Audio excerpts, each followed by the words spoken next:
Welcome to the Legit Football NFL podcast. Brian McFadden here, co-founder of Legit Football. It is Friday, April 14th, 2023. We are live on YouTube and Twitter. And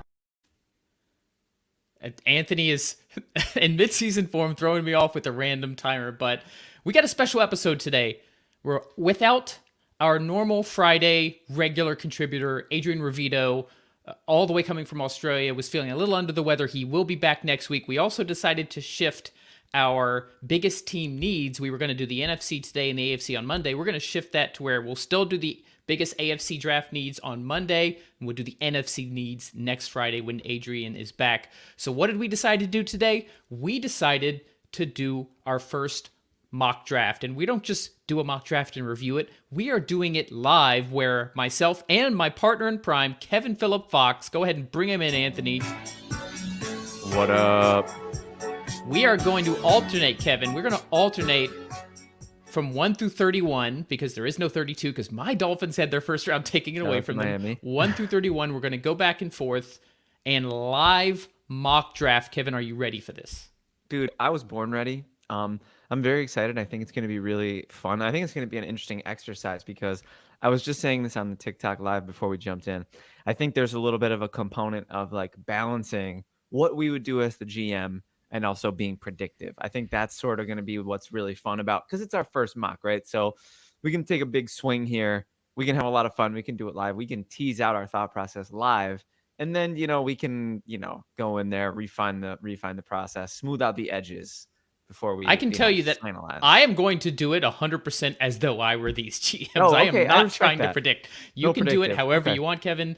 I want to take control. We are the GMs, just like that segment we did. I think I'll match suit with you there. Then I think that's fun. How often do we get to take control of NFL front offices and make these decisions for on them? This show? Occasionally. Okay. Occasionally, that's true. Every couple on this weeks. show, you're right. And maybe I love more it. frequently than others. Actually, one of my favorite things we do. A couple things we decided not to do any legit headlines. There's a few things, but it's almost all draft related anyway. So we'll shift any pertinent headlines until next week, because we got 31 picks to make, Kevin. It's going to be fun. We do not know who gets the first overall pick. That's another element to this. Oh, no. Anthony is going to randomize who gets the first pick, and therefore affects the rest of the draft. So I don't know about you, Kevin, but I've got a big board ready. I've got some notes. I've got a team needs list. I've got all this stuff ready, but I don't know if I'm doing the evens or the odds. Does that give you any anxiety, or does it add to the excitement level? It adds to the excitement, honestly. I mean, well, being a person who lives with anxiety, it's all kind of blended together at all times. I love it, though. I'm used to it. It becomes par for the course. Yeah, thank you. So what do you say we go ahead and get into it? Because we do have 31 picks to make. We were going to have a timer, like 2 or 3 minutes. We weren't able to do that logistically. We had a timer from our old 30 Minutes of Football show, and the batteries are dead. One of and we those don't have days. replacement batteries. Thank you, Anthony. For himself. Shout out. We're gonna basically try to keep it about 2 minutes per pick. So we're gonna have a little, we've got some picks to make, and we're trying to give context to that as well. So I see we jump right into it. But the first thing we need to do, Kevin. Actually, we need to at least have the sound drop for the main topic. So it is time. We're going to jump right into the main topic. Nice. And before we actually get the draft started, we need to figure out what the order will be. So I don't know what you prepared, Anthony, but let's go ahead and randomize and see who gets to pick for the Panthers overall at number 1. Oh, look at this. I don't know what that means. Well, McFadden. Is it the football? It was me. Like, I don't know what it stopped on. No, it was like our photos. You were in front of the legit football, and I was behind my. You know what I'm saying? One of those situations. That was cool, Anthony. Can you do it again? We'll give McFadden the first, but I just want to admire. I still didn't interpret it correctly. I don't know. Is the football's the arrow, right? The pink half is me, and then you're the football on the other. pointed. I see it now. I see the arrow. Okay, so once again, I'm destined to get the first round pick. Let's go. Armand said he wants to help with the Jets selection at 13. I see Jonathan Engelman in the chat. What's up? I know. I believe, if I remember correctly, Jonathan is an Eagles fan. So you've got 2 picks. So feel free to say in the chat who you want your team to. That can influence us, guys. We don't Yep. have this set in stone. Jonathan, as far as I'm concerned, you're my co-GM, bro. When it gets to the Eagles picks, I'm tapping on you, bro. You ready? All right. So, are you ready, Kevin, to get this first ever live legit football mock draft started here? Like so ready, like my fingertips are like shaking. I'm ready. All right, Anthony, let's go ahead and put the Carolina Panthers on the clock. Very nice. Very nice. And we got a long show to do this. I'm not going to beat around the bush. I know exactly who I'm taking. I'm glad I got the number 1 overall pick, and I don't care that he's my size. In fact, I might like it more that he's my size. But this guy is the most pro-ready and talented quarterback as far as quarterback ability. We're not talking about physical traits like Anthony Richardson, but quarterback ability in this draft. And if I'm Frank Reich, taking over for the Panthers, we traded all the way up. I'm going to get the guy that, as long as the size works out, he's the best bet in this draft, and that is quarterback Bryce Young out of Alabama. I'm not going to give too much context here because we do have a long draft. I basically just gave it. The size doesn't concern me. We've seen shorter quarterbacks succeed in the NFL. Russell Wilson won a Super Bowl. Kyler Murray has had success prior to getting injured. So the weight is a little bit of a concern, but he was that weight playing in the SEC against some of the best defenses in college football and didn't have an issue staying on the field. And showed that he could be great even without some of the amazing talent that Alabama's had at wide receivers in the past. Bryce Young didn't have the kind of talent that Mac Jones and Tua had, and he was still successful. So I'm very happy to put Bryce Young, quarterback Alabama, number 1 overall to the Carolina Panthers. Yeah, I think it's a fantastic pick. The size, it is what it is. I mean, sometimes it turns into something, sometimes it doesn't. I mean, we know Russell Wilson is built, but he's little. Drew Brees was small. I'm not too concerned about it. I've been catching up on tape recently. This guy's unbelievable. He is unbelievable. What he can do with not only with his arm, but with his legs, that's a surefire. He's going to make it. I love the today's off-platform NFL. stuff. If we're It's specifically insane. comparing him to Stroud is a little bit more robotic, a little bit more just one-arm angle. Yeah. Young is creative. He's not phased by pressure. He's got everything you want in a quarterback other than his size. I'm not going to lie. He kind of looks like mini Mahomes. That was my that's not the first time I've heard that comparison. It's lofty, but I'm draft excited. comps are I'm excited in Carolina to see exactly what he can do and find a way. They've got actually a somewhat decent offensive line with Ike Ekwonu drafted last year, Taylor Moton on the other side to protect his stature. Let's not keep it dragging it any longer. Let's go on to number 2. The Houston Texans are on the clock, Kevin. I'm not sure if there was any other way that this could have shaken out with me picking for my darling Houston Texans. I absolutely love what they've done this offseason. I think they're organizationally ready to become ascendant. Okay, you have to start somewhere, and right now I think this is the perfect place for them to completely rebuild, draft their quarterback of the future, and I think given who went first overall, I would have loved for him to have fallen to 2, but given who went first overall, I think the pick is very easily CJ Stroud here. I'm very, very happy with this pick for Houston. It very much fuels my love for Houston to have a quarterback like Stroud. Like you said, a little more on the robotic side, a little bit more on the he's not exactly statue footed. He's pretty fleet of foot. He gets around decent, but he's no Bryce Young. Here's a question for you. We had an article out in today's Legit Football about the S2. The S2 is a cognitive test for players, but specifically about quarterbacks. For instance, it measures how quickly they can process information. It shows different shapes on the screen, and they have to quickly analyze it. The top quarterback from last year for the S2 was none other than Mr. Irrelevant Brock Purdy. We saw how much success he had. This year, Bryce Young scored even better than Purdy did. 98. Levis and Anthony Richardson did well. Stroud, apparently not so hot. Does that concern you at all, number 2? I think for the time being, I think you have to all information, all the tidbits that come out during draft season, you have to take with a grain of salt. But yeah, I think you'll want to sharpen the intellect and maybe get them on some brain teasers, So put him on an off-season regimen of brain teasers. Just have him play Sudoku and crossword puzzles. He'll be good. I'm not. some Wordle, whatever it takes. Some Wordle. I'm gonna quickly say before I move on to number 3, if I got the number 2 pick, if you had gotten number 1, I was ready, unless Bryce Young fell, to not pick a quarterback at 2 for Houston. Wow. I'm starting to buy into this because I told you before we started recording, Kevin, there are 2 teams who have multiple firsts next year. Yeah. The Chicago Bears, because they traded with the Panthers, and the Houston Texans, who are still reaping the benefits of trading Deshaun Watson.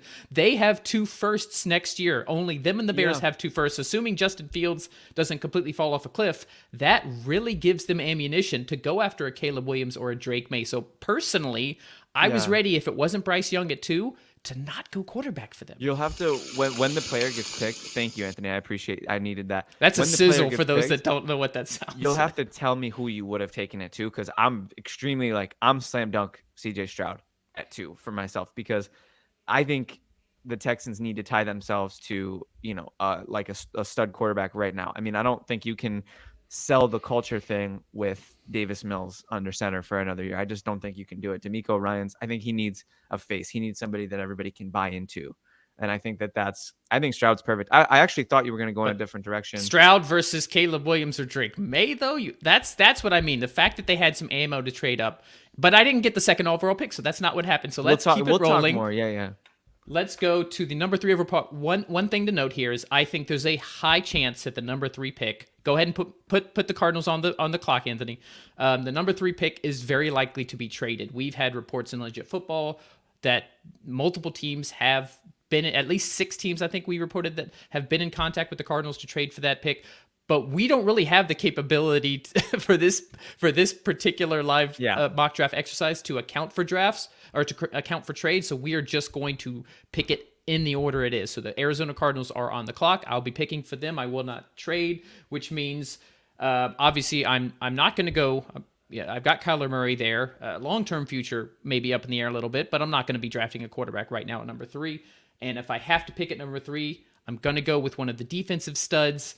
Jalen Carter's got some question marks, so I'm going to go with, to me, the safest bet is edge Will Anderson Jr. out of Alabama. I know we actually had an article today that some people are starting to view Tyree Wilson, the edge rusher out of Texas Tech, as higher than Will Anderson. I'm not in that boat yet. I like the physical attributes, more of the toolsy guy, but Anderson is just the safer bet. And if I'm the Cardinals, if I'm quarterback Jonathan Gannon, first-time head coach, former defensive coordinator, I want a guy that I can just plug and play that I know is going to be a good starter from day one. And to me, that's Will Anderson. I think that's a great pick. Yeah, I believe we had an article a couple weeks ago in Legit Football that he's looked at as the best edge prospect in the last 2 draft classes. So that means ahead of Trayvon Walker, ahead of Aiden Hutchinson, ahead of all the guys this year. So I think, there are certain things that are just safe. Brandon Beane calls them sleep good at night picks. I think this is a sleep good at night pick. You get your edge of the future and you keep it moving. If you're not trading out, if you're not going to get a haul for a quarterback needy team to move up, get your staple. And they could still get him if you don't trade back that far. Armand mentioned in the chat, I wanted to highlight that the Titans could trade up to 3. Raiders aren't out of the question. I actually think the Raiders won't, but maybe Indy at 4 wants to guarantee they get that no one leapfrogs them and they move up to 3. So that's all things to pay attention to. Let's move on to those Indianapolis Colts with the 4th overall pick. Real quick, though, there is a character limit, Anthony, to the banner that you have. I have a feeling if you spell all of that out like that, we're going to run out of characters, but I'll leave that up to you producing. I love it. It looks great right now. It does. It looks great. fantastic. All right, we have the Indianapolis Colts on the clock at number 4. Kevin, that would be you. And here we go. This is where we run into a situation of predictive versus what I would do. Brian, you know what I'm going to do. Everybody listening knows what I'm going to do. Shout out to Jimmy Ray. I'm drafting Jimmy Ray, quarterback. No, I'm just kidding. I'm just kidding. I have no choice. Traits, I know record it. setter. Do it. I got to take Anthony Richardson at 4 for Indianapolis. Quarterback of the future. Love that. You gotta at a certain point in time, you got to hitch your wagon to somebody. If you're Indianapolis, they've been trying the revolving door of quarterbacks for so long, and it's just been such an S show. Here we are, ready to lock it in, ready to ride Anthony Richardson until the wheels fall off. Make him the quarterback that Chris Ballard and Shane Steichen tie their first stretch run of the Indianapolis Colts together. I like Anthony Richardson here at 4. What are your thoughts, Brian? You like it? 100%. I was hoping Sweet. that's where you went. Sweet. The fact that we now have reporting that he excelled at the S2, his biggest thing is that he has very little experience. He actually didn't start playing quarterback until later in his high school career. 400 snaps or something like that. Something crazy. It is as raw as it gets. Yeah. But as athletic as it gets. So I'm willing to take a chance on that. Shane Steichen has worked with Justin Herbert, has worked with Jalen Hurts. He's worked with these mobile quarterbacks with very high-end physical traits. I believe that Steichen is the kind of guy that can work with a guy like Anthony Richardson. You've got Gardner Minshew there, so you have a little bit of a bridge. You know a guy that can at least... Because I think Anthony Richardson is going to need some time, but I think we all agree with there. So I just think that's a good landing spot. You've got Jonathan Taylor. You've got some weapons. Michael Pittman. I love Alec Pierce and Jelani Woods, rookies they drafted last year. So I love the landing spot. You have an offensive line that has traditionally been good. Wasn't very good last year, but Quentin Nelson's still there. That just, to me just seems like a good landing spot for a guy like Anthony Richardson. I also love a day one starter. That's like my thing, especially if we're talking running quarterback and fantasy football. That is a match made in heaven. Anthony Richardson probably will be a top 7 to top 10 fantasy quarterback if he starts from day one. All right, let's go ahead and move on to number 5, the Seattle Seahawks, who Kevin made the playoffs, and yet they're picking at 5 because who could have predicted at this time last year that the Seahawks get to pick at 5 because Russell Wilson, who they traded away, was absolutely dreadful. Nathaniel Hackett, that experiment failed miserably. So the Seahawks get their first of 2 first-round picks. They're on the clock at 5. There's some talk about quarterback there. The only quarterback, we've already got the 3 of the big 4 gone. Will Levis is not the kind of guy I'm going to use with the 5th overall pick, but I've still got fair. Geno. I'm not saying Geno's a quarterback of the future, but he proved he could lead your team to the playoffs. So then it makes sense to go, there's not a lot of offensive skill players this high, so it makes sense to go defense. So then I'm basically looking at the top interior defensive lineman who has character issues, not quite ready. I've got, the team locker room, I think, in Seattle is pretty strong. So I'm going to go with the Tracy defensive, the edge, the guy who, there we go. If I can get a stud pass rusher on the Seattle defense, they hit a lot on the rookies last year, 2 different defensive backs with Tariq Woolen and Kobe Bryant, who could be starters for years to come. But edge is still a big need for them. So I'm going to go Tyree Wilson, who is the edge out of Texas Tech, who is the guy we mentioned earlier that some draft boards, some people are starting to say maybe you take him over Will Anderson from a physical standpoint. Maybe his ceiling is a little higher. 6'6", 271. Here's the PFF write-up for him. He's a handful for every lineman who has to block him. He has a length advantage against almost every tackle he will face in the NFL. He has inside and outside versatility, so you can put him in the interior of the defensive line if you need to. You can shift him around. He put up 50 pressures this past season in college football. So he is productive and he's got those physical traits. Add him to that Seahawks team that already made the playoffs, and I just love that. Another great pick. Feels like in the top 10. I don't know if it's not. I don't think it's this much of across the board slam dunks every year, but I feel like all these teams are adding blue chips to their rosters. I mean, Well, I think this draft in particular is top heavy. I think there's probably only about, honestly, maybe 12 blue chips, and then I think the end of the draft is where it could get a little interesting for us. But what's cool too is that I think you're right about that. I think there is a top heavy component to this draft, but I also think that the middle is just so like rich with potential like starters, like potential right. Pro But those are the bowlers, kind of guys that usually maybe you can get in the 2nd or 3rd round. Definitely, it's kind of bumped up a little. There's definitely a little bit of a talent drop off, but there's a rich midsection though.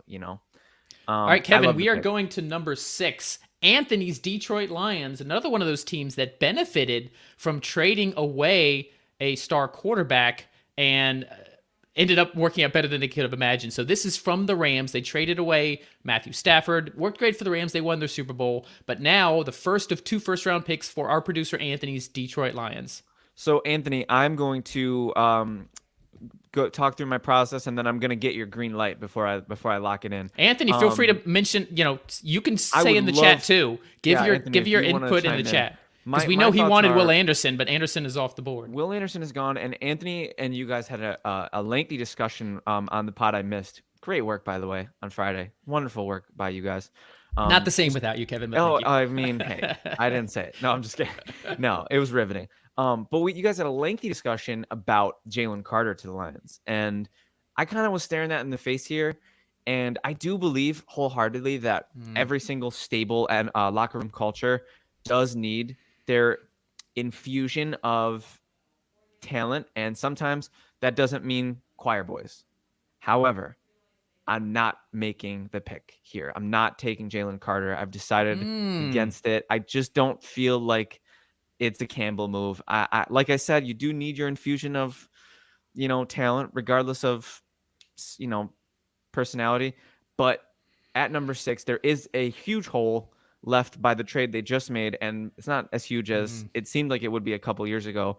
But I think the Detroit Lions have committed to a defensive backfield improvement this offseason, and I think this is the feather in their cap. This is the coup de grace, probably the best move that they're going to make. I'm going to throw in Christian Gonzalez as the pick here. So Anthony in the chat mentioned that he was looking for Witherspoon, and you decided to go Gonzalez. I mean, from what I'm hearing, those are the top 2 corners, and yeah, I have Gonzalez a little higher, given the fact that I think traits are just a little better, but they're both unbelievable prospects, and you can't go wrong. It's like Sauce and Stingley last year. I mean, I just think Gonzalez is going to be the guy, and so that's who I'm going to be picking. So I only recently realized that Gonzalez did not spend his entire college career at Oregon. He was actually at Colorado, was a very solid cornerback, and went to Oregon, transferred, and got even better. So when a guy is able to, when they go to college in the NFL, there's a transition. There's a whole new team, a whole new atmosphere. Right. So I kind of like the transfer portal, what that does, because it shows you, we can talk about Jordan Addison later, going from Pitt to USC. These are guys who they're successful at one place, they transfer, and they're successful again. To me, that is actually an additional data point that works in their favor. So I like Christian Gonzalez. What I liked about Witherspoon is he seems like a Dan Campbell guy. Witherspoon's a very physical player, good press corner. But I don't think you could go wrong with either of these. Even though Anthony asked for Witherspoon, I'm sure he would be happy with Christian Gonzalez to the Lions at 6. Absolutely. All right, number 7, we've got the Las Vegas Raiders on the clock. It's too bad that Takado, our regular, is not in the chat. He is a big Raiders fan, because I'd be curious to see what he thinks the Raiders should do. Let's take a look at the Raiders team needs on my little doc. Could I make a request, Anthony? Can you give us the sound every time? It makes me feel like it's draft night. Oh, yeah. Thank you. It's kind of important to me. Yes, I do. It gets us in the mood. It keeps us going. I agree. Thank you for putting that out. The Buffalo wings. All right, so we know quarterback's a big need for them. They're currently going to be rolling out Jimmy Garoppolo. How do they feel about Will Levis? Big physical guy. My biggest concern with him is that he had a huge drop-off in production when he lost talent at Kentucky from 2021 to 2022. It does happen. Completion percentage, it was a big drop. So that's my concern. Once again, great quarterbacks coming out next year. Caleb Williams, Drake May. We know that McDaniels is comfortable with Garoppolo. They had the experience when Garoppolo was in New England, so I could see them not quite being ready for a guy like Levis. They didn't get any of the big 3 quarterbacks. Their defense is their biggest area of need, specifically the defensive secondary. We said all throughout last year, and even in this offseason with what happened in free agency, that the Raiders were able to put up points, but their secondary was one of the worst in the NFL. They had Max Crosby, who was fantastic on the edge, and basically no one else. So I'm going to give them one of these top corners. If you sent Gonzalez to Detroit, I'm going to go ahead and go with Witherspoon, who I mentioned. I love the physicality. I could just see him in that black and silver, the Raiders helmet, that just press corner guy, instantly upgrades their secondary. And as much as we know that they need a quarterback for the future, Garoppolo's at least good enough with a Josh Jacobs and a Devontae Adams, and you added Jacoby Myers, and you still have Hunter Renfro. You've got some pieces there. So I'm going to add in the secondary. I love Devin Witherspoon, cornerback out of Illinois, goes to the Raiders at 7. You're never going to catch me poo-pooing a blue chip edge or a blue chip corner. You're just not going to do it. Like, if I don't care if you have 2 great corners already, you could get a third. I don't care if you have 2 great edges, you could get a third. You'll figure it out. Sometimes there's so much talk about draft philosophy, and I'd love to break that down maybe after the draft. Best player available, that whole thing, drafting for need, that whole thing. There's a whole disparity there. And like I said, with my draft, balancing predictability and what I would do, there's always a balance. There's always nuance. And that's what we try to bring here on Legit Football.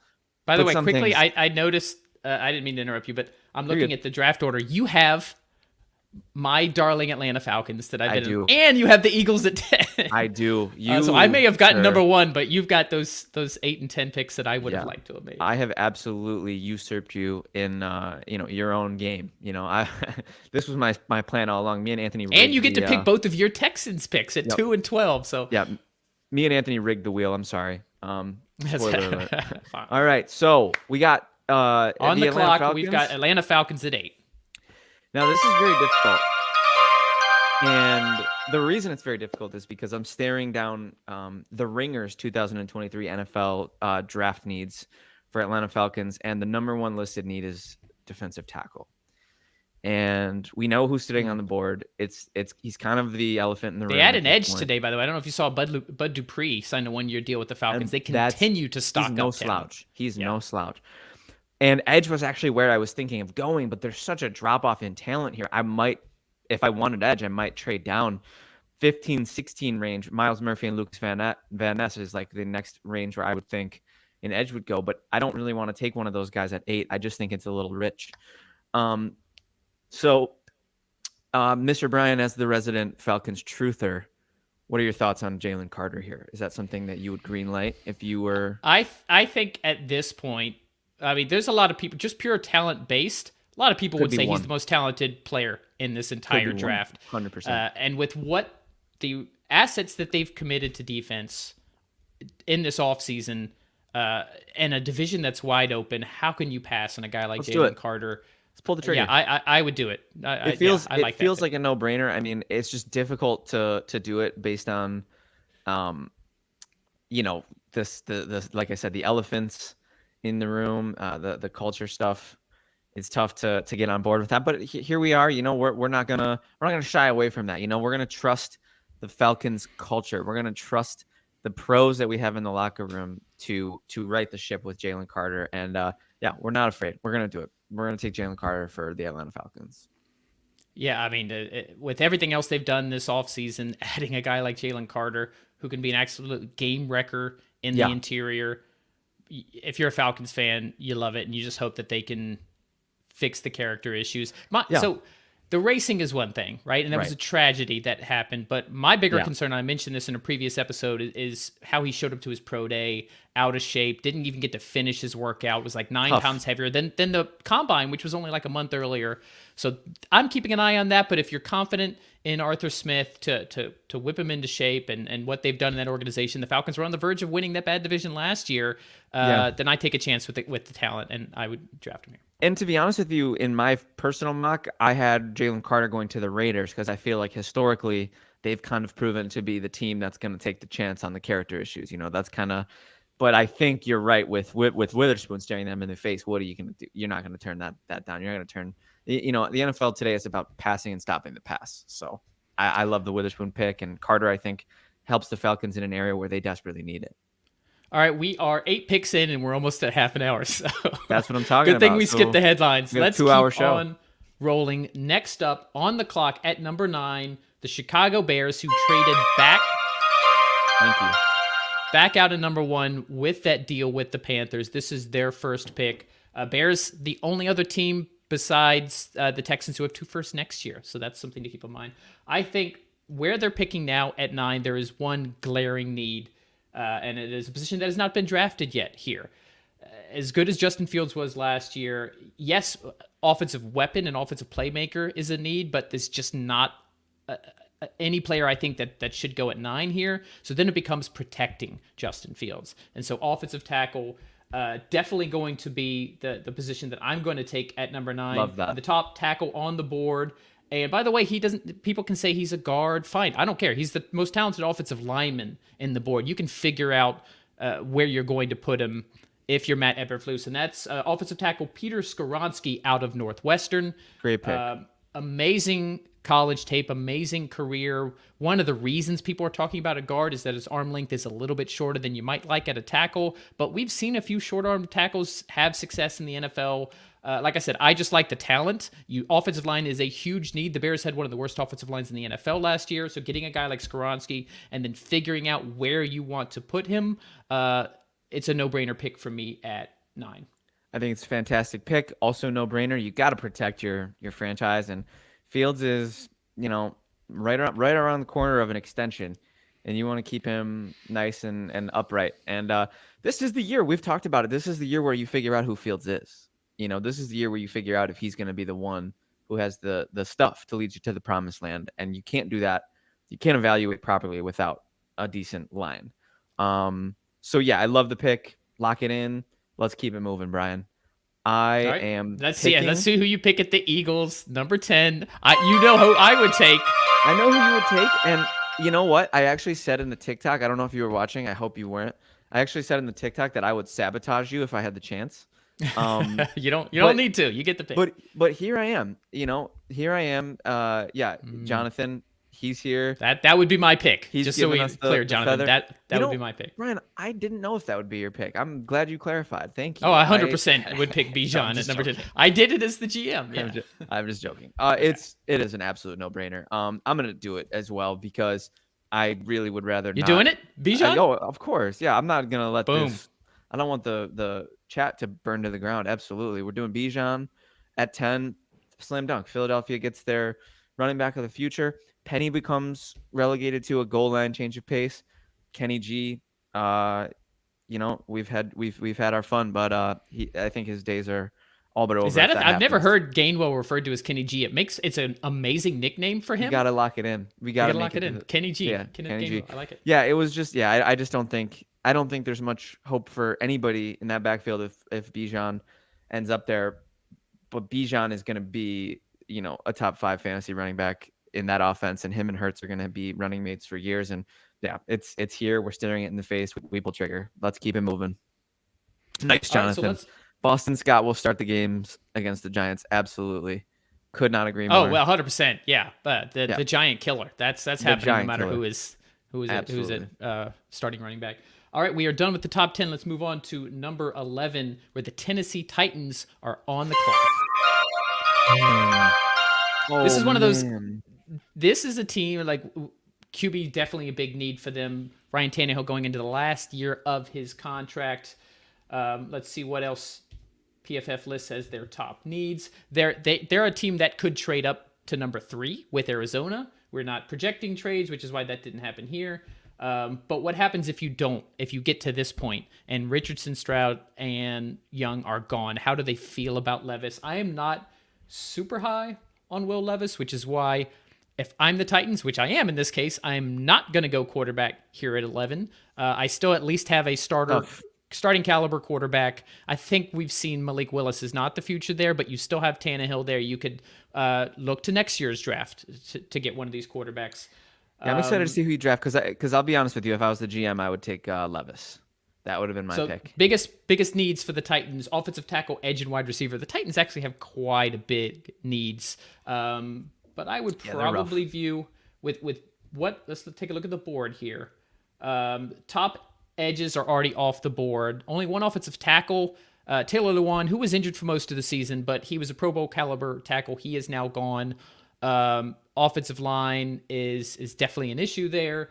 And whoever my quarterback is, whether it's Tannehill or whoever I'm drafting next year, I want to protect them. Wide receiver, not quite ready to take one of these wide receivers because my quarterback position isn't necessarily locked up. I want to start. We got Vrabel. He wants to start up front, right? So I'm going to go offensive line.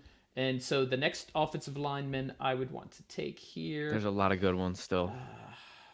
It's also rich. I think that the Titans might trade back or trade up, one or the other. Yeah. Let's go Paris Johnson Jr., Ohio State. Just steadfast guy who's ready to start early. Let's see what PFF has to say about him. So really quick, Mr. Brian. Yeah, definitely give us your PFF on the Paris Johnson pick. But I do wanna say we've talked ad nauseum about cap casualties this offseason. And Tannehill's cap savings are that of an equivalent to, an insane haul. Like I want to say it's like in the 20 to 30 mil range we've discovered.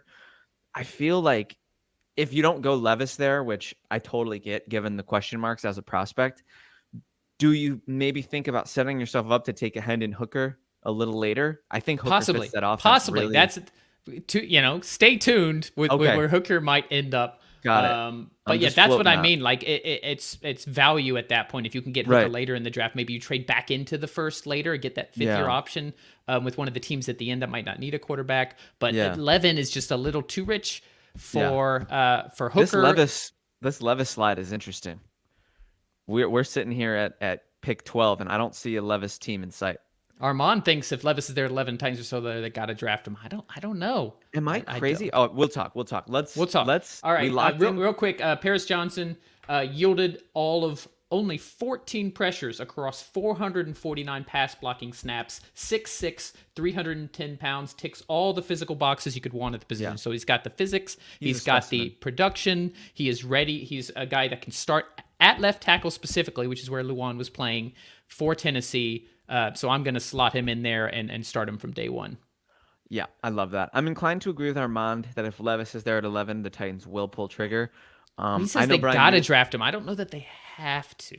You're the GM, so nobody's, That's right. I respect it. You got the... I'm Rand Carthon.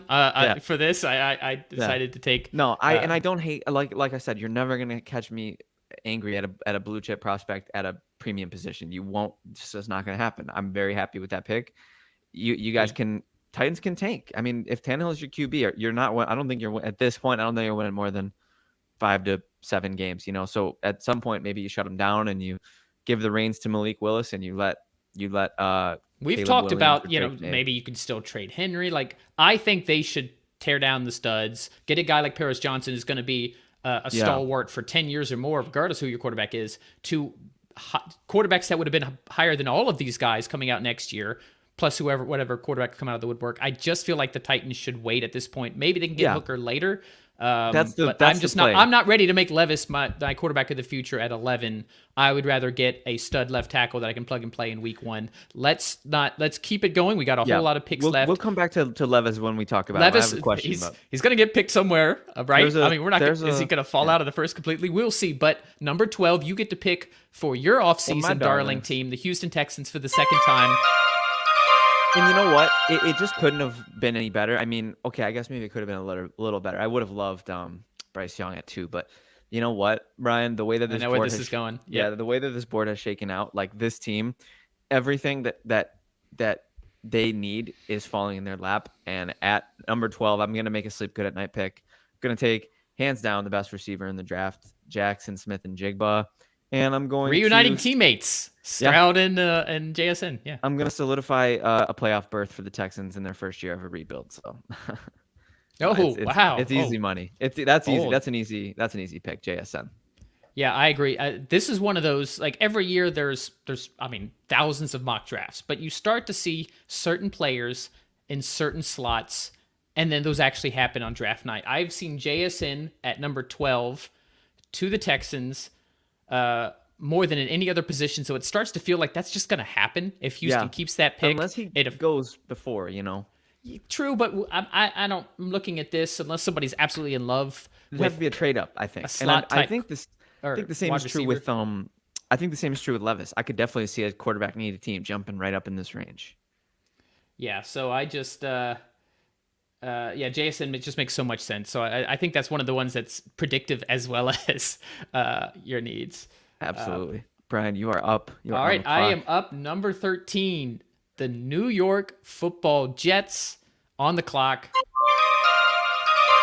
Co-GM, Armand, what do you got? I want to hear you. What positional needs first, Armand? I'm going to look it up on PFF, but I want to know, as a Jets fan, what positions you think should be their top needs. Let's go ahead and bring up the Jets here. Yeah, there's a lot of really interesting names here on the board still. Really quick, I mean, while Armand is getting his thoughts together, he's shuffling papers right now. Is Levis totally out of the question here? That's a juicy You question. see That's what a I'm saying? loaded question. I don't think anybody Uh, thought he'd be here at this point, but he's here, and Rodgers is not in tow I yet. will say this. So GM Joe Douglas was at a fan event a few days ago, and he said Rodgers will be there. So Right. it just seems like one of those things that's just semantics at this point, and that it's going to Right. happen. We just don't know at what point. It might not happen because it's. I think we can see there's not. This pick is not going to be part of the deal, right? Which means Right. we might not get a trade until after the first round because the second round Yeah. picks are what's going to be involved. So we might not have a deal in place until Friday morning, the 28th. But even if you have Rodgers in tow, is Levis not a bad guy to have be your Aaron Rodgers?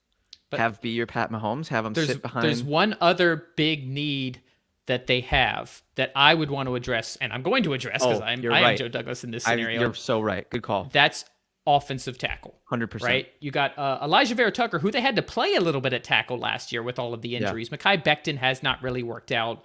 Vera Tucker is an absolute stud as a guard. Stud. You need, once again, like we mentioned with the Bears, you need an offensive tackle that's going to protect whoever your quarterback is, whether it's Rodgers for 2 years and then whoever they have to replace with him after that. There are still some very good offensive tackle prospects. And there's one that I like that maybe I've seen him differing in certain boards, but I like offensive tackle Darnell Wright of Tennessee. Right? I like that. That Tennessee offense is one of those that there's a lot of question marks about the kind of offense they ran under Josh Heupel. Guys wide open, Hooker stats, Jalen Hyatt stats. All of these are kind of, but offensive tackle is offensive tackle. Like it doesn't really matter. Can you block a guy? Let's bring up his PFF. So Darnell Wright is here. the pick, Brian? Darnell Wright is the official pick. I'm picking offensive tackle. I love it. I'm assuming the Rodgers deal is going to get done. I don't need to get a quarterback right now, but I do need somebody Can I ask you a protect question? him. What made you pick Wright over Broderick Jones? There's something that's I'm going to read his. So 4-year starter. So right off the bat, this is a guy who's been starting since his freshman year. 6'5", 333. His tape against Will Anderson, who went number 3. Was Respect. outstanding. He only allowed a single pressure in that game and 8 pressures for the season. We just talked about Paris Johnson allowing 14. Darnell Wright allowed 8 and only 1 pressure in against the guy who everybody's saying is the top edge and would have been drafted higher than Aiden Hutchinson and Javon Walker last year. 1 pressure against Will Anderson. He's playing against an NFL caliber edge and was just absolutely rock solid. So to me, when I want offensive tackles, that's one of those positions that there shouldn't be a long, like they should be able to pick it up fairly quickly if they're truly worthy of a first round pick. And I think as a guy who started for 4 years, has the physical traits, 6'5", 333. So he's just this mountain of a man who's still athletic and has shown the production. I want to plug and play because the Jets are there, right? They get Rodgers. They have the offensive weapons. They've got the defense. I want a left tackle that I can just put in there and then boom, Rodgers can go and do his thing without worrying about too much pressure. That's why I'm going with him. And look, Broderick Jones probably would have been fine too. I like both guys. I kind of like. We actually wrote about Darnell Wright on Legit Football a few weeks ago, so he's kind of been on my radar for that. Yeah. Oh yeah, absolutely. And you know, he was on the big board I'm using. He was 22. But I don't think it's like, you know, if you're going for fit, if you're going for culture, whatever, you know, there's all the reasons in the world to take guys. We're in a range now where we might have jumped out of blue chip range. We're in low tier blue chip. If we're still talking blue chip, it's like a baby blue. It's like a cyan. So I'm still on board with that pick. I think that's fantastic. And me at 14 here, Armand mentioned real quick. I just want because we want to give Armand his time in the sun as the Jets fan. He likes the choice of Wright. You can see if Levis is there, the Jets trade down. That's actually a very good point. If Levis is still sitting there at 13, there's a team, Commanders, maybe Bucks, who could trade up for him. So I do agree there. If I'm the Jets, I probably would look to do that, especially because they will have given away draft capital in the Rodgers deal. Why not get some capital back? I really like that, and that's probably what I would have done if we were able to do trades. Right. Yeah. Maybe. Hey, who's to say we don't get a mock in with trades? Just throwing that out there. Maybe we'll look. We gotta do so, one all right, more. This number this 14, the AFC East. New England Patriots are on the clock. Well, this is where I'm gonna put on my. My predictive cap, because if I'm the GM here at 14, you guys know how I feel about Mac Jones. I would take Will Levis. Personally, I think for the sake of this mock, I'm going to not, because I don't think they will. And I think that I'd like to keep it as close to accurate as possible. I would take Levis because I like his traits. I like him more than Mac Jones. But the Patriots, they believe in Bailey Zappi quite a lot as well. And they just went out and signed Tracy McSorley. Armand wants you to make a bad selection for the Patriots. Yeah, I will be taking a punter. No. Okay, yeah. So I'm thinking that my picks are going to be between. I have two names, and I will float them to everybody. I have Joey Porter Jr. at corner, and I have Broderick Jones at tackle. Those are the two that I'm between, and I'm thinking, how much of a vacuum can you really put Mac Jones in with that receiving core? I think I'm going to take Broderick Jones just to continue to solidify the offensive line there. They did trade away Shaq Mason. They got some holes in the line. Thank you, Jonathan, for the Porter suggestion. If you have a reason why you'd go Porter over Jones, please drop it in the comments. I'm going to go with Jones. I'm just going to lock it in because I feel really good about him. They did draft multiple. They had multiple rookie cornerbacks start for them last year, so they are young at defensive back. And offensive tackle is their number one need. So 100%. I actually like that. I like Joey Porter. I also I don't know I haven't looked at the order. I don't know where the Steelers are picking, but I really want Joey Porter Jr. to end up in Pittsburgh. I couldn't agree more. Yeah. Yeah. So I love this pick. I think offensive tackle, and at that point, yes, Broderick Jones makes the most sense. Seems like a Belichick pick. Although who knows? He picked a third-round guard last year. So, right, Cole Strange. No, Jordan Addison is a really interesting call there. They do need wide receiver help. Combine slide has kind of scared me. He's like Juju kind of plays that role. Like I don't know if they would draft an additional slot wide receiver, right? Yeah. If I'm the Patriots with this receiver class, I'm letting the cards fall how they may. I'm not reaching for anybody beyond JSN. I don't think you're, too inspired by any of these names. So, Mr. Brian, if you want to jump in and represent our boy Adrian's golden children. I'm really excited to get the Packers pick because there is one position that I don't know. I just feel like they really should address, and that's tight end. Ooh, okay. I know that they've never drafted a wide receiver in the first round in forever, and I'm still not. JSN's off the board. They've got Christian Watson. I like Romeo Doubs more than a lot of people, but they don't really have I think DeGuara is their top tight end now. So they need a tight end, and this is the tight end class. There are multiple tight ends who could go in the first round here. You can be a Michael Mayer guy, but I'm going to go with the more impressive physical specimen as far as a playmaker. Maybe not as traditional mold tight end as Mayer, but I'm going to go Dalton Kincaid, tight end out of Utah. Had a 90.2 PFF grade at Utah last year. Yeah, I think that's a great pick. 6'3", 246. He bridges the gap between tight end and wide receiver. You don't draft him for his blocking ability. You draft him for his playmaking. You got Jordan Love, who is going to be going into his fourth year, finally starting for the first time. You need to surround him with talent. You do not have that stud tight end. This could be that. You've got two great running backs and a pretty solid offensive line already, so you don't necessarily need this amazing blocking tight end. You need a guy who can stretch the field, stretch the seam, and be a matchup nightmare. So I like Kincaid. He can be a focal point of the offense, great route running ability, 70 catches for 890 yards. 70 catches. This is a guy who you can target multiple times a game. He's not just a guy who catches 2 or 3 a game. So I'm going to go with the physical upside and put Dalton Kincaid at 15 with the Packers. I love that pick, and you gotta give Jordan Love some weapons.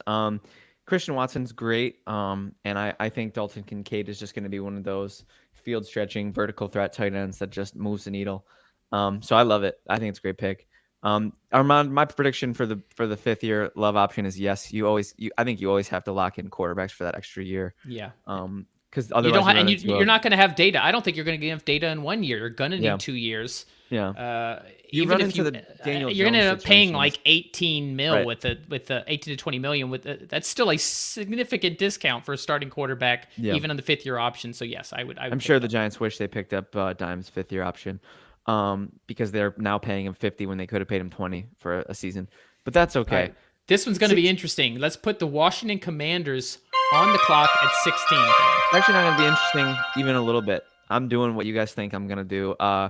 The Sam Howell hype train has finally run out of steam, and Will Levis is finally hearing his name called, and he's probably gonna have some quippy quote about, "Oh, there were 15 mistakes made in front of me," and I think he'll end up being right. I like Will Levis a lot. I love those freaking rocket arm, traitsy, corn-fed quarterbacks. Those are my cup of tea. Why is it That's my corn type. fed? There's lots of stuff they could eat. Why is it corn? That's what they say about Josh. I'm just reading the script. I'm reading the Bills fan. I'm just reading the cue cards that we say about our big armed quarterbacks. Yeah, I like Will Levis a lot here, and him and Howell, I could definitely see in year one a little bit of a quarterback controversy. I could definitely see a little bit of a competition, and they'll bring the best out of each other. Iron sharpens iron, but at the end of the day, good luck keeping that arm off the field.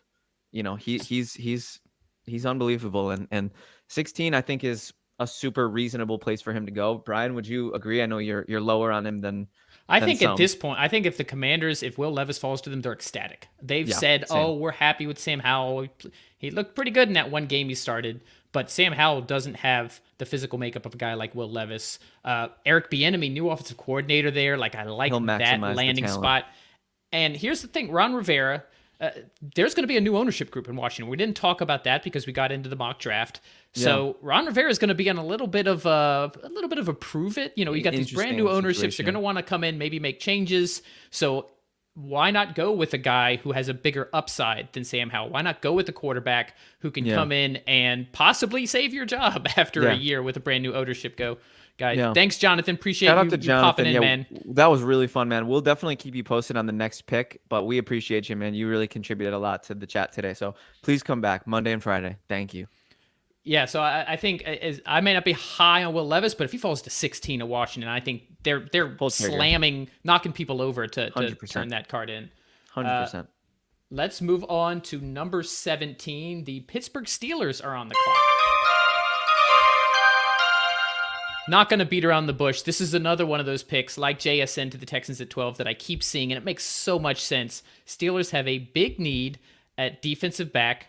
They have a guy coming out who's one of the best cornerbacks in this draft, and he just so happens to be the son of a legend, Joey Porter Jr., to the Pittsburgh Steelers. It makes so much sense. I'm not even going to give a lot of context here. Plays very physical, definitely a chip off his dad's shoulder. I was going to say, yeah, and it's just such a good need for the Steelers that I don't know if you had anything else to add, but I'm fine continuing to move on to the draft. We're at 53 minutes already. This is a slam dunk. Yeah. That is a slam dunk. Now, this is where, again, we've talked about it before. The draft continues to stay interesting. We have the Detroit Lions. Clock? Are we moving on? Yes, on the clock. Yeah. With their second first-round pick, the Detroit Lions at 18. Yeah. So the Detroit Lions at 18. Now, let's talk through this. So the Detroit Lions' first selection was, remind me one more time. Detroit. I think you I went have with it. I have it right here. You went with Gonzalez. So we already Gonzalez, added a corner. Chris Gonzalez. We don't need to bolster the corner. And you know what, Brian? Draft roulette freaking worked, okay? I absolutely love when this happens, but I was playing the board, and, I think another big need for the Lions is defensive line. I don't think it hurts at all to bolster the edge position here. Anthony, wait a minute, really quick. How do you feel about that? Do you feel okay about an edge, buddy? We're looking at, if we're gonna go defensive line, not edge, it's Kalijah Cansey. That's the pick. That's the defensive tackle, Kalijah Cansey. If not, Miles Murphy, Lucas Van Ness, and Nolan Smith, a once-in-a-generation prospect, are staring us in the face, Anthony. So we got Aiden Hutchinson on one side, right? Imagine pairing him with Nolan Smith. Imagine the athleticism and the power of Hutchinson with the speed and finesse of Smith. Anthony, that's where I'm leaning. Smith or Cansey are pretty much my two picks. I'm swinging for the fences with Smith, by the way, Brian. We know about that. I would go Cansey, personally. You'd go Cansey personally. I would go Cansey. So Brad Holmes came from the Rams, saw firsthand what a defensive tackle from Pitt with speed and insane athleticism for the interior could do. That's what Cansey is. That's his mold. He's not some big hulking nose tackle. He's was a one of the finesse. faster defensive linemen, interior defensive linemen in this draft from the combine. He may not be Aaron Donald, but he at least has enough similarities. I could see Brad Holmes wanting to pair him in the middle. You already have Aiden Hutchinson. Yes, it's always nice to have extra edge. You've addressed the cornerback position, but I would want to start addressing the interior here. And we passed on Jalen Carter earlier, so I would go, personally, if it was me, I'd go Cansey. No, I'm glad that you chimed in because Anthony left me hanging. I mean, he did give me the sound, so we're defensive line he approves of, but I'm absolutely in on Cansey here with the pick, and there's still 3 stud edges. There we go. Thank you. Okay. I feel like he approves. I feel like this is like when an AI is trying to communicate with humans. Like he's just using the buttons he has at his disposal. Really, Anthony's just he's ChatGPT we turned into a physical literally. producer, Yeah. So, He's just wow. He's killing it. Okay, Mr. Bryan, Tampa Bay, take us home. All right. I think with Levis having dropped, I just for reference, I could see Tampa Bay trying to trade up. You know, with some of those earlier picks, maybe Patriots ahead of the Commanders there. I could have seen that happening, but we're not doing that. Quarterback is still a need. I don't know that they would reach for a guy like Hendon Hooker at this point. They do have Baker, which is not their future, but he at least could be a decent starting quarterback in a division we've mentioned many times is wide open. So I'm not going to put quarterback as their top need. Let's go ahead and address the rest of their team needs. Let's go Tampa Bay here. I got tackle, offensive line, tight end. Offensive tackle, yeah. So they got Tristan Wirfs coming back from injury. He's right tackle. Donovan Smith was their left tackle, who has been their left tackle for many years. They did not re-sign him, and he actually was pretty bad last year. So yes, left tackle is definitely a need. There are still some tackles on the board. So let me look at. Funny enough, they don't have a ton of They don't have a ton of huge needs. They brought back so many guys from a team that won the division, but it wasn't an awe-inspiring league, and they lost the greatest of all time, Brady. So I think they got playoffs 3 years in a row.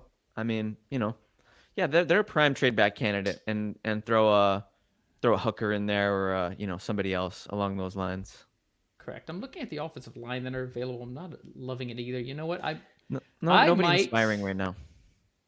There's a lot of edge rushers that have way too much upside for me to pass. I think even though that's not necessarily a top need, Shaq Barrett getting up there in age, they don't have the same studs that they used to along the defensive line. Their linebackers are aging out now. So I'm going to have to go. I'll go Miles Murphy. I know Nolan Smith is got that physical, but he's so small. If this is my one edge that I'm drafting, if I have a stud edge, like you mentioned Detroit with Aiden Hutchinson, I could put a guy like Nolan Smith on the other side.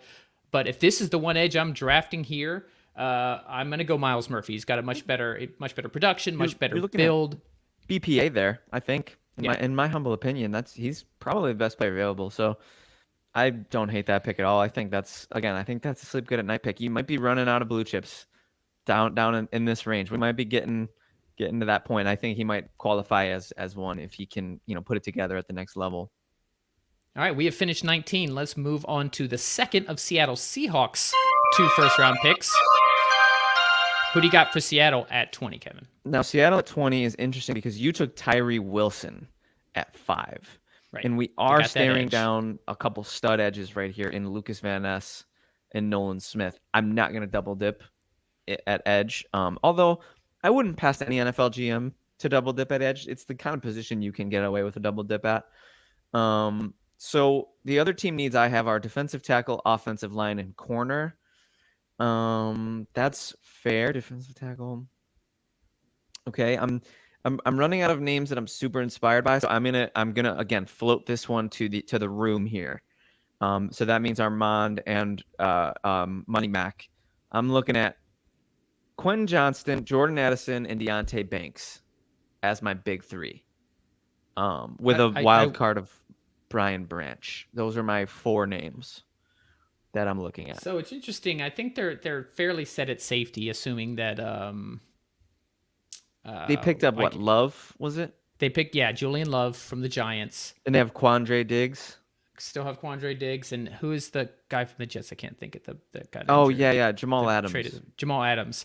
You're right. I like Probably defensive interior. There's a defensive interior guy left, and Brian Bresee from Clemson. Oh yeah, I like. They could. Board. Might down trade the back board, if but he was actually he was coming out of high school. He was either number 1 or number 2 overall prospect, just ahead of, I believe it was Bryce Young coming up at the same time. And he's just had like a solid career at Clemson, not like a game record, but they've got enough pieces on that defense. We just added an edge earlier in Tyree Wilson. I would go and try to bulk up that interior defensive line. Yeah, the interior defensive line with Brzee and also the receivers there up top. That's what Armand is suggesting. So I think, given my names and given what I'm staring at, I'm going to rock with. I think I'm going to do Brian Brzee. I just like the pick. It matches the needs. I mean, receiver is not a glaring need right now, and they're a competitive team. I think if you draft a receiver right now, they're at best your third option behind Lockett and Metcalf. So I'm not at all mad at waiting one more year to add to that room. And I think that's another solid pick. So Mr. Bryan, 21 Chargers, lock it in. So this is going to be a fun pick right here. So here you've got a pretty solid defense, at least on paper.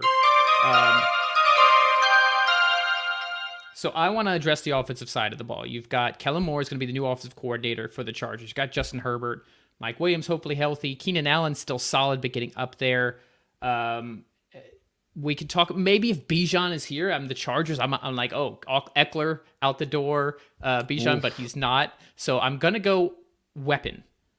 Okay. Do I go wide receiver? The thing is, you could find a replacement for Keenan Allen down the road, but he's not quite ready to be replaced yet. And so many of these wide receivers are slot types. I'm not as high on Johnson or Hyatt, some of the bigger guys. Hyatt could be a nice deep threat. I could see that. Yeah.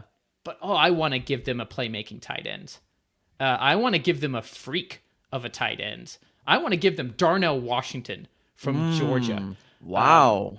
Just absolute beast. I know that this is a lot higher than he's been going in other drafts. I was going to say, maybe a bit of a reach, but I'm not mad at it, though. But this is a guy who actually already is a solid blocker. I don't know if you saw that tape, the video from the combine where all the tight ends are doing the blocking, and he like lifts the sled up. I mean, he is just a beast. What is he, 6'7", like 265 or something like that, and just had his athletic testing was off the charts. Hasn't been used a ton as a receiver, but he showed in the tight end drills at the combine that he can be fluid in his catch point. He's such a mismatch. If you just add another weapon to this Kellen Moore offense, I love it. Dalton Schultz did so well, and he doesn't have the physical makeup of a guy like Darnell Washington. So some might call it a stretch, but I'm going to put Washington and put that playmaking ability with the Chargers at 21. I never hate getting your guy, Brian. You know that. So yeah, I'm in on that. Baltimore at 22. I am super, super happy that I'm making this pick because I'm very confident that I'm going to hit a home run, but I'm bummed about making this pick because it means we have a game wrecker in the AFC for years to come. And that is, for me, it's a no-brainer. I'm going to go with Nolan Smith from Georgia. He's such a Baltimore player. He's such a high motor, so freakishly athletic. I could see him dominating with this defense, a defense that's already dominant. I could see him being a game wrecker for years to come. And we're not quite ready to put wide receiver. I mean, they signed Odell. Can't do it. Can't throw a receiver in. We got Odell. We have Bateman. I can't. This year's receiver class is just, we still only drafted one in this mock. That's kind of wild because, I'm not going to lie to you. I think for whatever it's worth, you're going to be making my boys pick, I believe, at 27, and I think that might be the next receiver we see if the value meets the pick. I mean, we'll look at it, we'll talk about it, but which is just crazy. Imagine when was the last time we had a year where we were at 27 and there was one receiver? Probably a long time. It has been a while. The last few receiver classes have been stacked. This one, not so much. I am really glad that I get this next pick because I knew who I wanted to put with him, and I'm glad it's coming. Wait, hold on, really quick. You like the Smith pick? You like the Smith pick for Baltimore? I do like the Smith pick. Yeah, I just wanted to ask you about wide receiver. I think Smith is the pick there. He looks like a Ravens guy. He's a record setter, but we talked about it that day that we thought it might move him into the top 10. That hasn't really happened. The narrative hasn't really swung in that direction. He's still 245 pounds. I mean, compared to some of these other edge rushers. Von Miller comp, He's gonna win with speed for sure. He's gonna win with bend. But But he also okay. he didn't put up crazy stats at Georgia. Granted, that was a stacked defense. Right. But he's still a little bit more potential than production. Yeah. Whereas Von Miller was very productive That's in true. college. He does just feel like a Raven. So that it just felt like an easy slam dunk pick. But I was just curious on your thoughts. I've got a fun pick at 23. It's another one that I've seen mocked a few times, but it's just one of those that's like, that makes so much sense. So here at number 23, Minnesota Vikings, not a ton of needs. Their biggest questions are on the defensive side of the ball, but I'm not ready to add too many of those players there. And you've got a quarterback going into his final year of his contract, Kirk Cousins, who you can have opinions about Cousins, but he's never led you to the promised land. He's great for stats. Yeah, you tried drafting, who was that guy, Kellen Moore, for a few years ago to kind of see it, and that didn't happen. This, to me, is a great landing spot for Tennessee quarterback Hendon Hooker. I'm going to draft him at 23 to the Minnesota Vikings. To the second round. Wow. This is a guy who's coming off an ACL, so he's going to need time to heal. You have a solid starter. This is a great offense for him to learn under Kevin O'Connell. I just think that's a good landing spot for a quarterback like Hooker. He can learn from Kirk. You've got weapons once he is ready to take over. We can talk about Dalvin Cook leaving, but Madison is a solid running back. But you've got Justin Jefferson, one of, if not the best wide receiver in the entire NFL. I think KJ Osborne is coming along. TJ Hawkinson now there. So this just seems like a really good landing spot for a quarterback like Hendon Hooker to, hey, if Kirk finds that extra gear somehow and leads him to the promised land, it can't hurt to have too many good quarterbacks on your roster. But this, to me, this fit just makes so much sense. I love it, and I think glad I could surprise you, Armand. And for as far as the succession plan goes, I'm not sure if it gets better than Hendon Hooker, given that he's, his potential is very much like he's not the first round type of prospect, but he's such a good player, and I think he's a sit and wait kind of player. I think if you let him develop a little bit, because he already has such a good head on his shoulders. We talked about it last week, and I heard Anthony bring up the touchdown to interception ratio on Friday's show. That is going to be something that will that sort of game, that sort of ball protection game, will age gracefully, and it will fit in with Minnesota's style of play. So I think as long as he can get some balls up there to J. Jeff the way he was to Mr. Hyatt in college, I think they'll get a year to see him and to determine if he can be their future. He needs to be in that kind of situation. He shouldn't come into a position where he's starting right away, because that offense he ran in Tennessee is not going to be what he's running in the NFL. So I like this. It looks like we got about 8 picks left. We're over an hour here. Let's keep it rolling. Let's just keep the it flying. Jacksonville Jaguars are on the pick at 24. Yeah. Now, gosh, I love the Jaguars. We're big on the Jaguars on the show. We think they're probably going to win the AFC South. I mean, Anthony Richardson on Indianapolis might have something to say about that, but Jacksonville Jaguars, this is very interesting because I think one of their biggest strengths of the 2023 season is also one of their biggest long-term needs, which is the tight end position. I'm not sure if Evan Ingram's going to sign long-term. I know he got tagged. If he signs long-term, he's a stud. I like Mayer here as a pick. I want to go receiver, but Ridley and Kirk are holding it down as the 1-2. Zay Jones. I don't think that's going to be a valuable pick either. So I'm really between corner and tight end. I'm between Deonte Banks of Maryland and Michael Mayer of Notre Dame. What are your thoughts? I think you got to go corner here. The offense definitely put up points last year. You're gonna let them roll the dice with Ingram after another prove it year.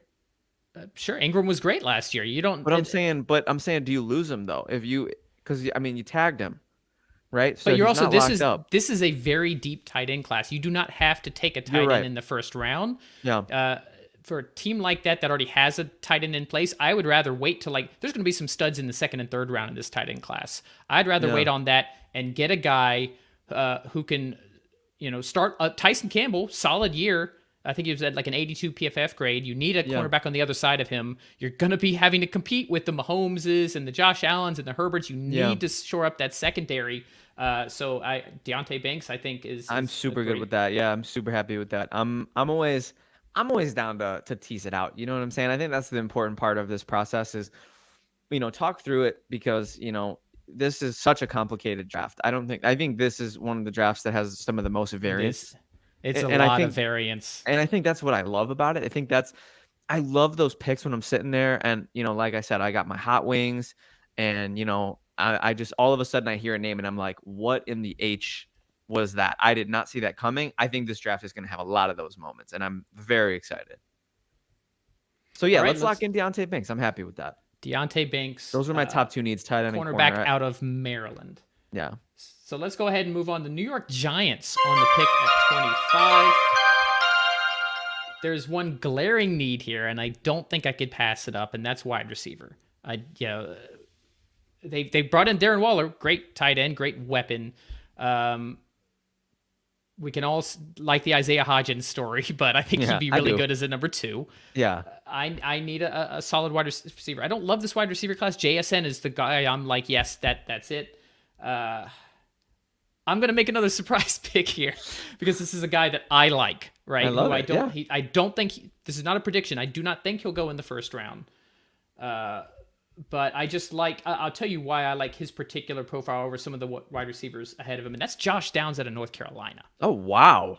Yeah. Yeah. That is a surprise pick. Just as a reminder, on the board, we've still got Jordan Addison. We've still got Zay Flowers. We've still got Quentin Wilson, Jalen Hyatt. This is the second wide receiver. Insane. I'm putting this out in the world for anybody who's in dynasty leagues with me. I like Josh Downs. That's wild. What I like about him is he was actually one of the top wide receivers in this class at contested catches. Do you know why I like that? Contested catches. Why I like that. Because he's got Danny Dimes as his QB, and he'll need to make some. I'm not even talking about the landing spot. I'm not talking about the landing spot. Do you know why I like that? The fact that Josh Downs is leading this receiving class in contested catches. Why? Because he's 5'9", 171. Yeah, that is literally my size. That is. I just went to the doctor. I was 5'9", 170 pounds. This guy is literally my size, and he's beating out other big wide receivers in contested catch rate. That is grit. That is determination. That is a guy who's going to go up and get the ball regardless of his size. You can think about a guy like Steve Smith, like a smaller wide receiver who was just like, he was not going to get pushed around. He was going to go get that ball. These are the kind of things I look for. I know that a lot of people aren't putting him in the first round, but I just like that grit. He was highly productive at UNC, catching passes from Drake May. And let's see what his stats were last year. 94 catches, 1,029 yards. The year before that, 101 catches. This is a guy who'll catch the ball 100 times in a season. Like, this is not a guy who would like a gadget guy. This is a guy who can be your reliable wide receiver one.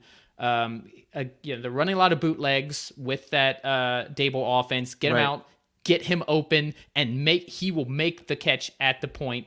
So I just love everything about Josh Downs, and I'm going to put him with the Giants at 25. Dude, I think it's a fantastic pick, and I think the need matches the value here. I will say, I think you might be able to trade back. I know we're not doing trade backs, but I think you might be able to do that. Yeah. Just not saying they need to take him at 25. You get your pick of the litter of wide receivers other than Jackson Smith and Jigma with the way that our draft has shaken out. Yeah, absolutely. So I think the Josh Downs pick is fantastic. I am now staring in the face. By the way, whoever's in the chat, feel free to tell me how wrong I am. For those that may have just joined, Zay Flowers, Jordan Addison still on the board. I took Josh Downs with the New York Giants at 25. I like him.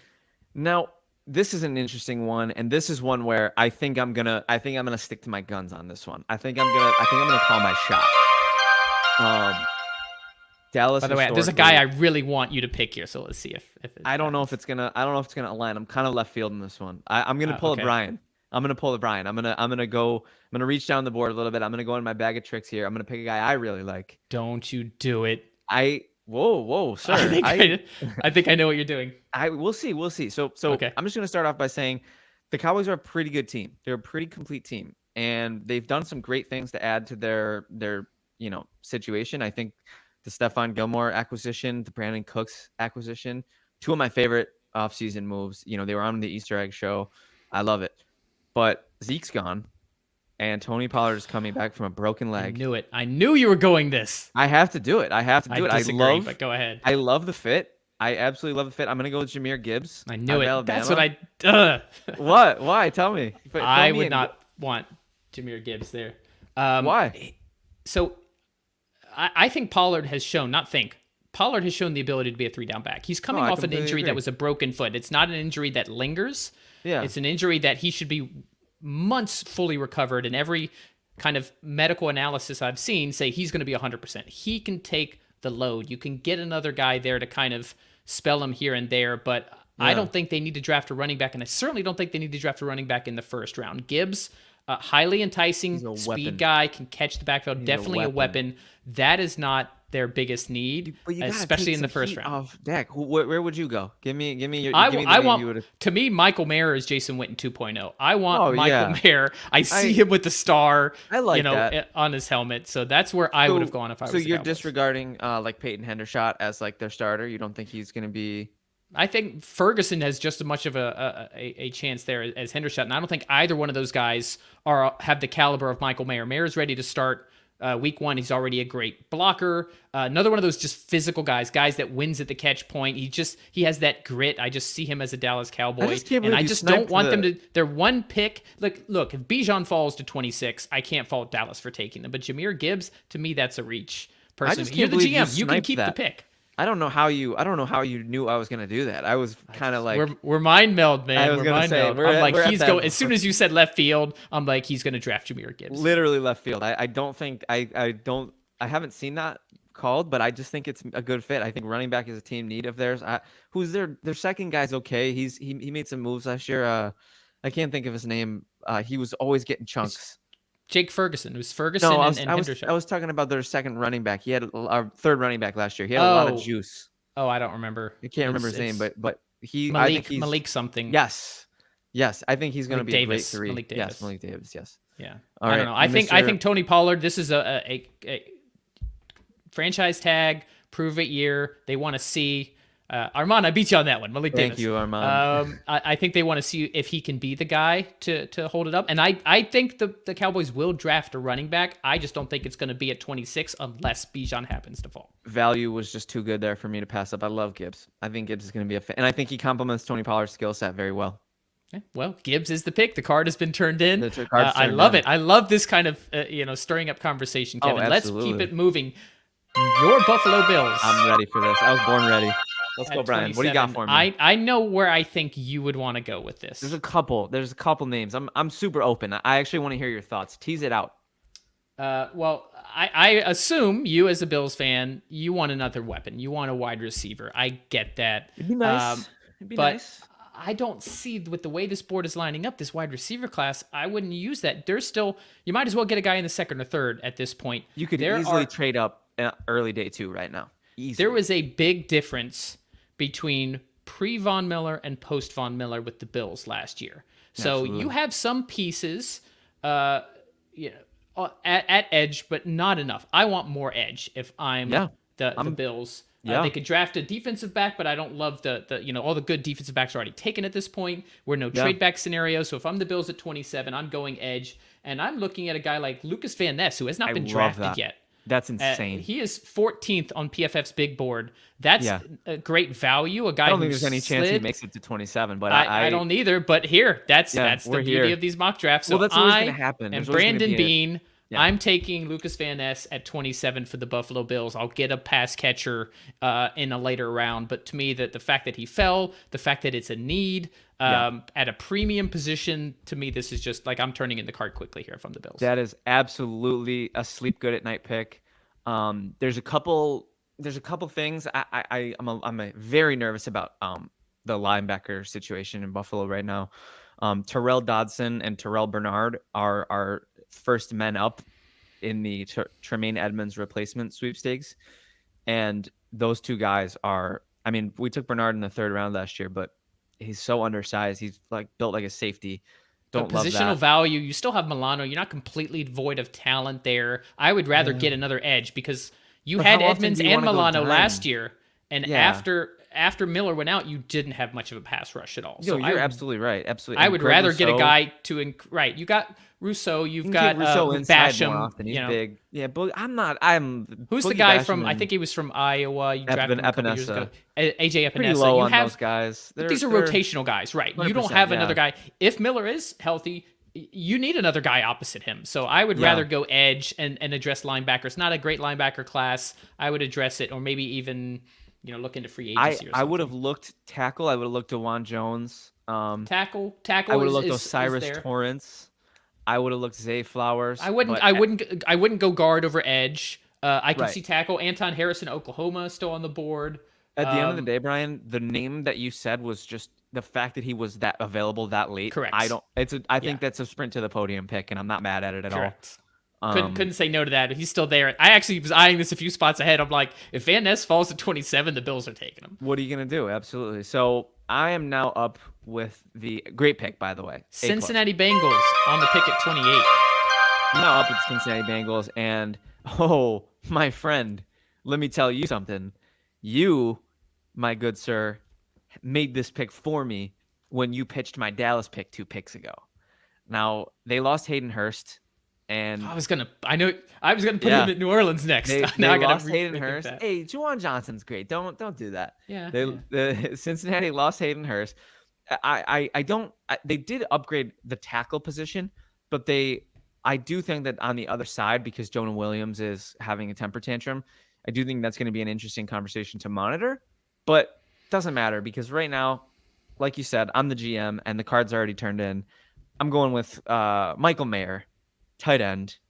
I just think it's a slam dunk. Get Burrow weapons, Chase, Higgins.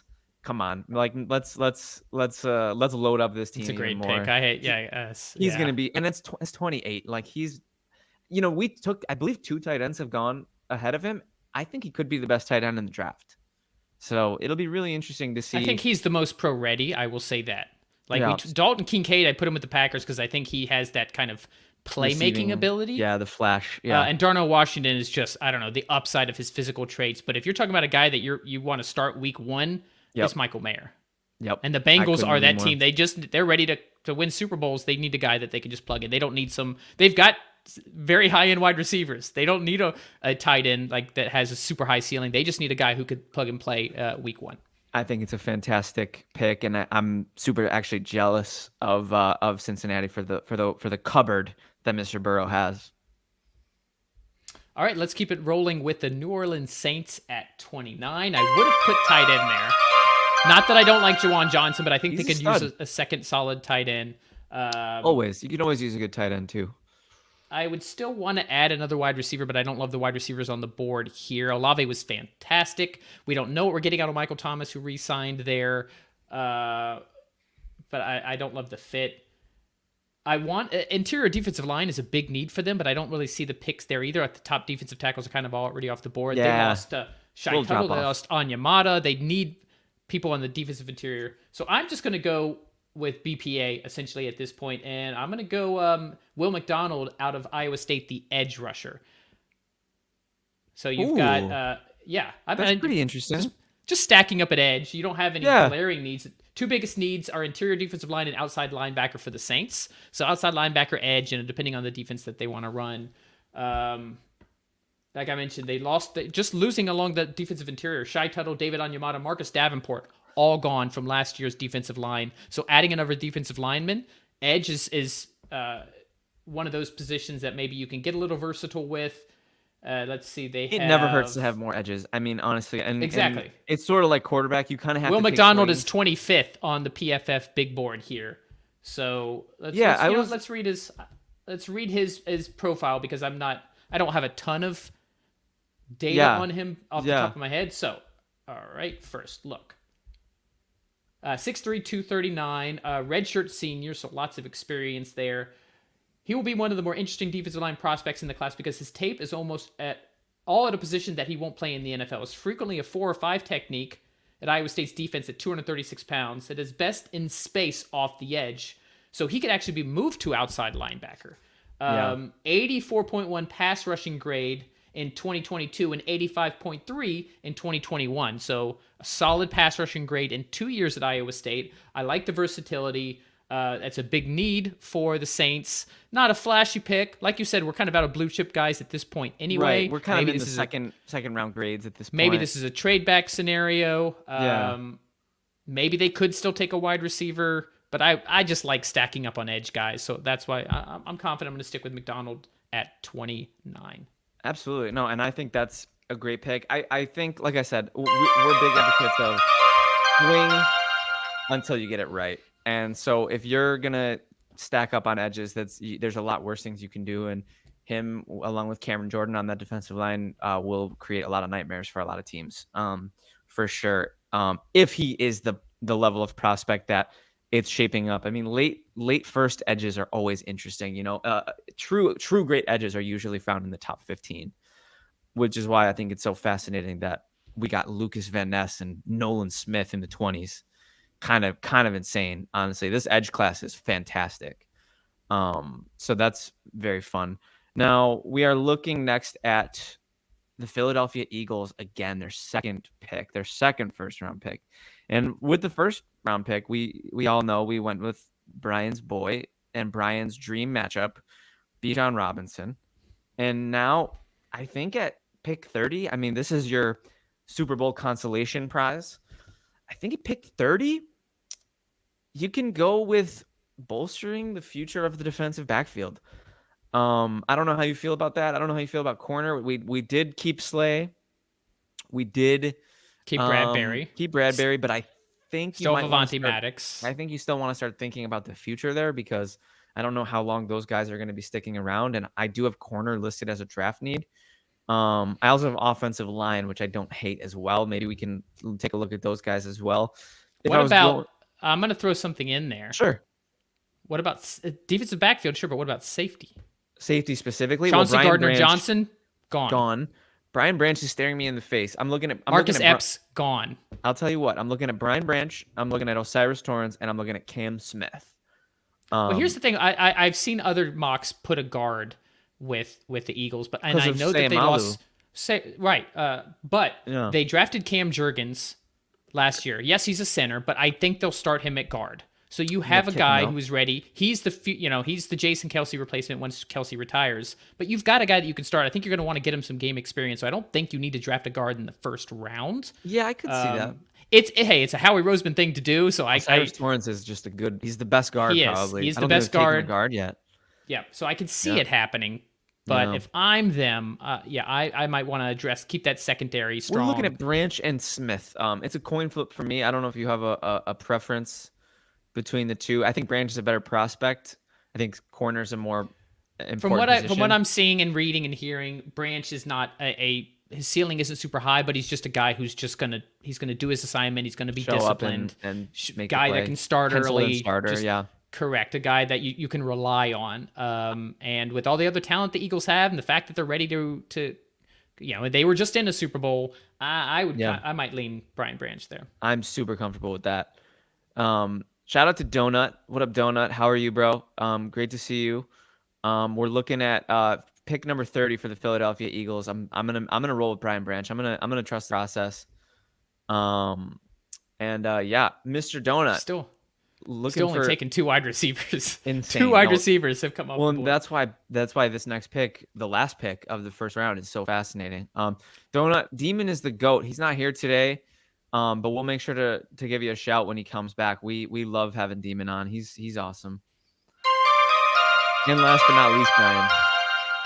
So I get it. I understand that the wide receiver is a huge need for the Chiefs. But is it?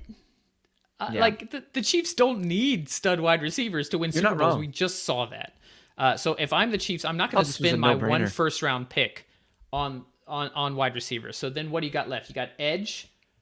Which, Frank Clark gone. Edge is a viable need, but I'm looking at like all the top edge, the first round edge guys are gone. Right. You got Felix and Udike Uzama from Kansas State, BJ Ojolari, but I mean I've heard mixed things about him as a prospect. Yeah. But here's to me is Orlando Brown is gone. Right. He's now playing for Cincinnati. Right. So I know they signed who was it? Jawan Taylor, who Yeah. I'm not. He's solid, tackle. but yeah, move him right to the tackle, or right, maybe if they move him personally. left, you still Andrew Wiley also gone. Yeah. You need another offensive tackle. We know how much Kansas City values offensive linemen after what happened in the Bucs Super Bowl. As they So should. I think offensive tackle has to be the pick here. So you're looking at Anton Harrison out of Oklahoma, What is their and next probably pick? DeJuan Jones out of Ohio State. Those are 63. probably. So you could probably steal a good receiver at 63. There's still like 5 or 6 guys on the board who people had at there's- one point or another mocked. This in is the first last round. pick, so we can already kind of start to mention some later picks. Like I'm Yeah. a big guy. I'm big on Tank Dell. I've actually mentioned that in previous you've said that. episodes. Yeah, I love Zay Flowers. Zay Flowers, Jordan Addison, they're all still on the I board. love separators, man. But I think Flowers is good. If you had Orlando Brown not left, then this would be entirely different. If you had a Brown on the left and Jawan Taylor on the right, then I'm probably going wide receiver here just because it's a luxury pick. But you have a need now at offensive tackle, and you know the one thing that can dampen Mahomes' magic is when he has too much pressure. We saw that Bucs Super Bowl is still ingrained in their brain. So I think they're going to have to go offensive tackle. Mine too. I enjoyed it a lot. On the PFF big board, Anton Harrison is 24th, but I have heard more intriguing things about DeJuan Jones at Ohio State. So I like it. Anton Harrison. I'm going to make that the pick.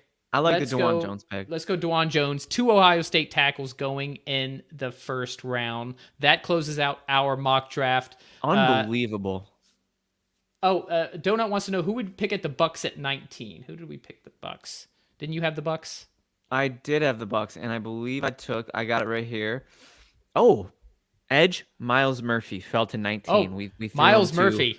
The Bucks. I hope you like that. That was Donut. mine. I had the Bucks. So Miles you had Murphy, the Bucks. That's right. Edge. So Donut, let us know what you Correct. think. Armand, obviously you like the Darnell Wright pick for the Jets. Any other last comments for those that are on the YouTube? Let us know what you please. liked, what you Donut didn't like. I think Armand. we'll probably put together a graphic and send this out. Thanks, Armand, giving us a shout out in the chat. The GOAT. This was a lot of fun, Kevin. I really want to do this at least one more gotta time. do it one more time. Yeah, with trades. If we can With figure that trades. out. We'll just figure out the logistics ahead of time. Yeah.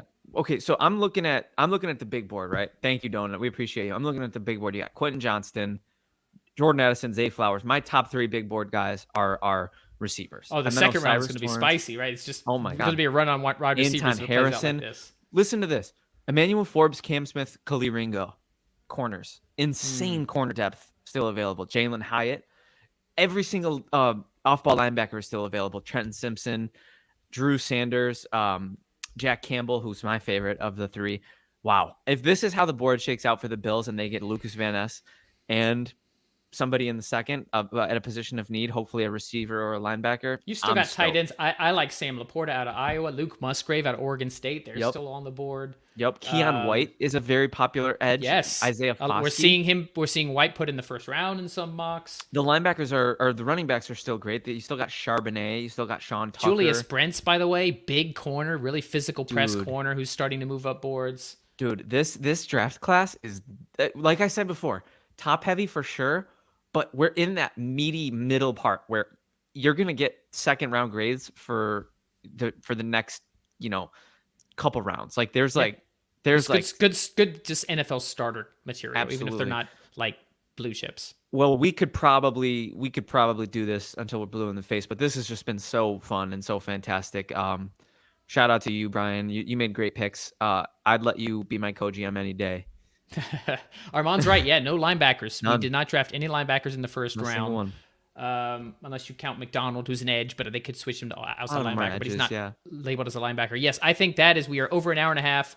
Thank you for attending our first live mock draft. We are definitely going to do at least one more before April 27th. Party time. Get the outro music going. Gotta Thank you to celebrate. my partner in crime, Kevin Phillip Fox. Maybe we'll get a third person. Like we'll do it on a show where Would we've love got Jimmy that. on Monday or Adrian, and we'll do a 3-way first Forum. round mock with trades. Love. So stick around for that. We will be doing AFC and NFC top team needs. So kind of playing off this on Monday and Friday next week. Make sure to like and subscribe if you're here for the first time. Sign up for the Legit Football newsletter. Thank you for watching and listening. This has been Brian McFadden for the Legit Football Podcast. We'll see you guys next week.